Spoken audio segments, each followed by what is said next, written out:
How old do you think this church is? How long do you think this church has been here? Couple days. So this church has been sitting here on this piece of ground, on this land, for over 100 years. Have y'all ever thought about how old this church is? It's over 100 years old. I'm only 51, but the church has been here twice as long as I've been alive. Well, can you think back 100 years, and can you imagine that 100 years ago there were boys and girls? Well, there were. They had coughs, they did crafts, and it's because of what they did 100 years ago that you and I are here today. That I get to preach here, that you get to play here. It's because of what those folks did 100 years ago. Can you imagine? It's hard to imagine, isn't it, Mr. Brooks? Yes, it is. It is hard to imagine. But that's what it means to be church. It means to look ahead to the people who are going to come later, to people you don't know, you have never met, you'll never meet. Being a faithful church now means we think about the future and about people we haven't even met yet. And we do what we need to so that 100 years from now, there'll still be a church here. And I just want to be thankful today that we have the church that we do because of people long ago being faithful in their time. And I want us to be faithful in our time. Hi, I'm Charlie Schuler, and I've been a member of Little River United Methodist Church since 1989. Mary Ann and I sailed into Little River in our sailboat, and we walked to this church. The entrance at that time was on Highway 17, and it was just a patch of dirt as you went to the area. But we were greeted at the door, and we felt welcome as soon as we came on the property. Little River Church has a great history and a wonderful tradition of meeting the needs of God's children in Little River. Our church site here was first a Baptist church granted to the Baptist trustees by Thomas Randall in 1856. Now this church seemed to have died out during the Civil War, and the site was later granted to the Methodists. The journey started as a mission in 1876 and became a Methodist church in 1885. It was a circuit church, one where the pastor served 3 churches on Sunday: Little River, Wampee, and Ebenezer. Now over the years the congregation grew and the building was modified inside to make space for 2 classrooms and for other uses as well. And by the 1940s the congregation had begun to pray for and dream of a new and bigger building. In 1948, stained glass windows were donated for the new sanctuary, and then more land was provided by Nell Bryan, bringing the total area to just less than 3 acres.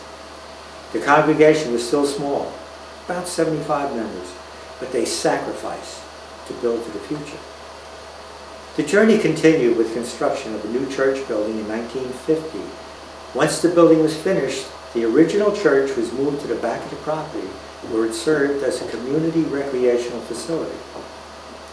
The congregation grew, and in 1968, the church's name was changed from Little River Methodist Church to the Little River United Methodist Church as a result of the Methodist Church merging with the Evangelical United Brethren Church.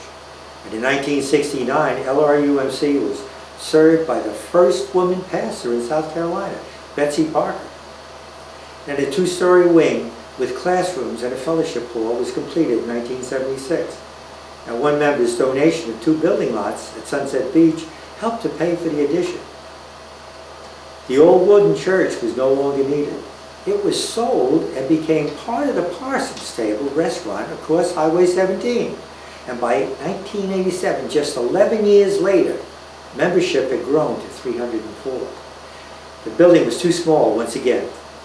The offices of the church were housed in a trailer. The Charge Conference appointed a building committee which explored possibilities, looked into the future, and created a vision and presented a 2-phase plan for expansion. Now, Phase 1 created office space and more classrooms. It was completed and consecrated in 1989. Now, we went from being a 3-point charge to a station church. We had our own pastor. And shortly thereafter, Hurricane Hugo hit South Carolina, and a no longer needed trailer was donated to the United Methodist Relief Effort. Now, phase one relieved some of the problems, but worship service had become so crowded that chairs were being set up in the aisles. The vision of phase two needed to become a reality quickly. In June of 1990, a contract was signed and construction began. Now, in faith, the congregation assumed a $1.2 million mortgage. The work went well, and before the interior walls were painted, members of the congregation had written prayers and their favorite Bible verses on the sheetrock, providing a personal dedication of the space. Their dreams were coming true. In June 1991, the sanctuary that we worship in today was consecrated. The congregation continued to grow and began to envision what could be done to carry God's message to others if only we had more land. By 2003, membership had reached 561. Now, we were running out of parking space. People were parking in a bank parking lot across Highway 17, the property next door, Adroit Upholstery, and as far down the road as the Food Lion parking lot. People would actually tell us that they passed us by because there was no place for them to park. The church council put a land acquisition team in place to consider our alternatives. Meanwhile, the visioning team recommended the church move forward with programs to attract young families, youth, and children to our congregation, and to provide an alternative worship service for those who preferred a contemporary worship. Now, as the church planned ways to meet these goals, the issue of land kept coming up. In January 2004, the church became debt-free, paying off what remained of the mortgage with funds from the Louise Stone bequest. That March, God gave us a once-in-a-lifetime opportunity to purchase the 8.75 acres on Mineola Avenue abutting our property. And a significant donation from the will of Rebecca Randall Bryan convinced us that we were following God's direction. After a charge conference approved the purchase, the church council appointed one team to raise the funds to pay for the property and another to make recommendations for the development. The Building His Kingdom campaign began to solicit funds to pay down the debt, and on June 13, 2004, we held a consecration and ribbon cutting on a new land. By August, devoted church members had begun to work on a much-needed new parking lot with space for 110 cars. Landscaping for the area was funded by Sunday school classes and individual members of the congregation. And we developed a grassy play area for outdoor recreation, which now gets good use. And today, we owe less than $80,000 on that debt. Little River United Methodist Church has a mission, and it is stated on our bulletin. Our purpose is to provide a loving atmosphere for all persons to find Jesus Christ as Savior, and to provide the space for spiritual growth through worship, discussion, fellowship, and interactive education. We're on a journey to follow God's direction and His will. LRUMC has always met the need to grow as required.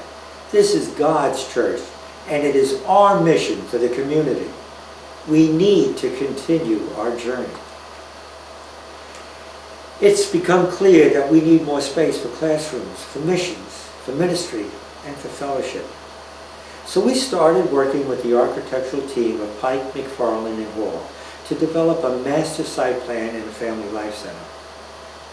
Now, Charlie Bird is the chairman of our building committee.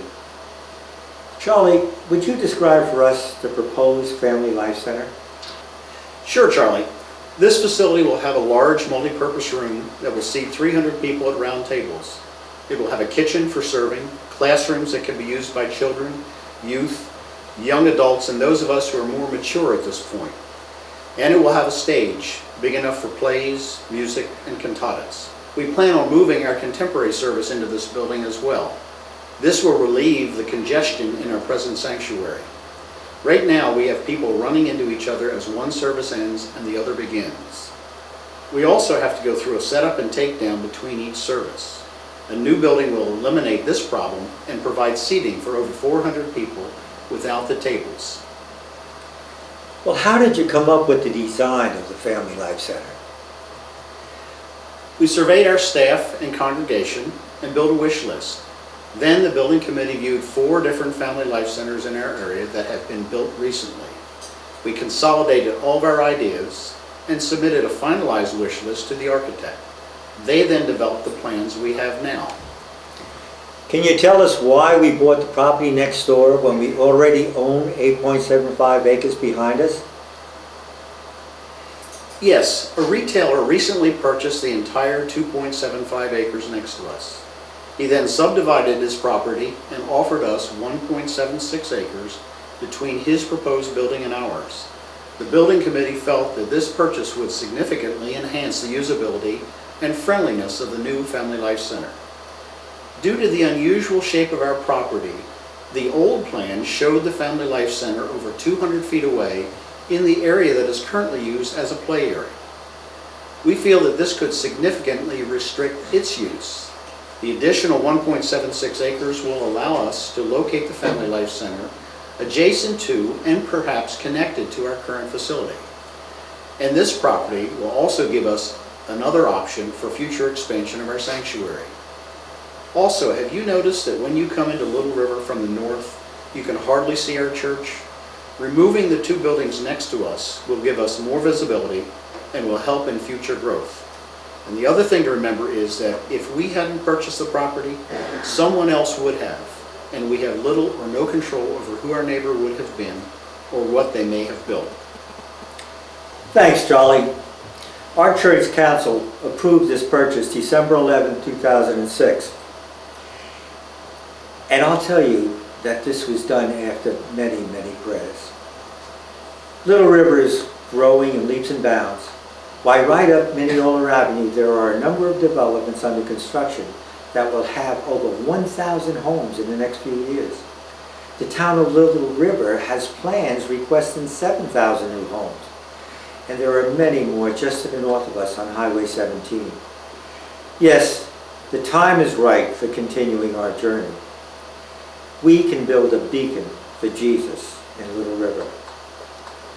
We have a history of responding to the needs of God's children in Little River. We have a mission-minded congregation who have accepted many challenges in the past and turned them into opportunities. We have reviewed a number of surrounding family life centers, developed a good set of plans, and we have the land to build on. All we have to do is pay for it. I'd like you to meet Nancy Russell, who is our Executive Director of the Continuing Our Journey Stewardship Campaign. Nancy, what can we do to make our dreams and prayers come true? The Continuing Our Journey campaign will help us raise enough money to cover a large part of the building costs. The rest will be borrowed, and we will pay it off as we have previous debt. It won't take us long.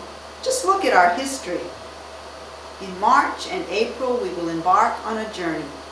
As a church family and as individuals, we will learn more about what it means to be on a walk of faith, God's will for each of us, and how we can practice good stewardship.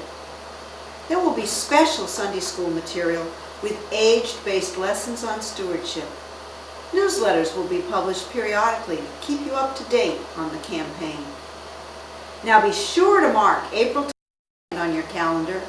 That Sunday we will have a church-wide event to celebrate the steps we have taken on our journey and to collect your pledges to the campaign.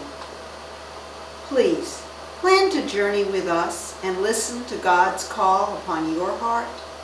Neither pastor, nor I, nor anyone else can tell you what you should commit to this 3-year campaign. Only God knows the sacrifice expected of you. Charlie has described the sacrifices made in previous years that enable us to worship together here, today. Little River United Methodist has journeyed far in faith. This congregation has a rich tradition of being quick to meet every need set before it. Food and socks for Street Reach, paper goods for Providence Home, toys for needy children, money and time for Habitat for Humanity, and the list goes on and on and on. Now the church itself has a need. It will take more of a sacrifice from each of us to meet this need, but I know we can do it. So please be in prayer for our church and help us ensure its future. Thank you, Nancy. The members of this church started a journey in faith to glorify our Lord many years ago. Now it is up to us. We are continuing our journey.